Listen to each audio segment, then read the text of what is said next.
അഴകേ നിൻമിഴി നീർമണി കുളിരിൽ തൂവൽ. മഹാനടൻ മമ്മൂട്ടിയുടെ കരിയറിലെ മികച്ച ചിത്രമാണ് അമരം.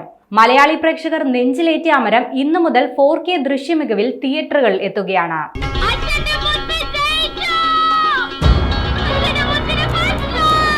ഭരതൻ ലോഹിതദാസ് കൂട്ടുകെട്ടിൽ പിറന്ന അമരം വെറുമൊരു സിനിമയായിരുന്നില്ല. തീരദേശ ജനതയുടെ പരുപരുത്ത ജീവിത യാഥാർത്ഥ്യങ്ങളെ വരച്ചു കാട്ടിയ ചിത്രമായിരുന്നു. 34 വർഷം മുൻപാണ് ചിത്രം റിലീസ് ചെയ്തത്. അമരം തിയേറ്ററിൽ കാണാത്ത പുതിയ തലമുറയ്ക്ക് പുത്തൻ അനുഭവമായിരിക്കും ഈ റീ റിലീസ്.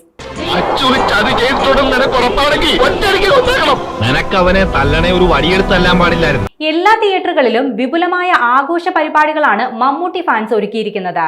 മമ്മൂട്ടി എന്ന നടന്റെ അഭിനയ ജീവിതത്തിലെ നാഴികക്കല്ലായിരുന്നു അമരം. മമ്മൂട്ടിയും മുരളിയും അശോകനും മാധുവും മത്സരിച്ചഭിനയിച്ച ചിത്രം ഭരതൻ ഒരുക്കിയതാണ്. വിഖ്യാത ഛായാഗ്രാഹകൻ മധു അമ്പാട്ടിന്റെ ക്യാമറ കണ്ണിലൂടെ മലയാളികൾ കണ്ട ഒരു ദൃശ്യ കാവ്യമായിരുന്നു അമരം.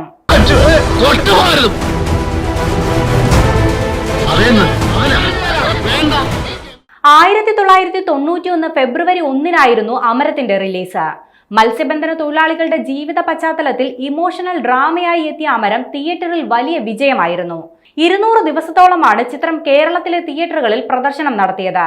മദ്രാസുകളിലെ തിയേറ്ററുകളിലും അന്ന് 50 ദിവസത്തോളം അമരം നിറഞ്ഞ സദസ്സുകളെ നേടി. ബാബു തിരുവല്ലയാണ് മലയാളികളുടെ എക്കാലവും ഓർമ്മിക്കാവുന്ന ഈ ക്ലാസിക് ചിത്രത്തിന്റെ നിർമ്മാതാവ്.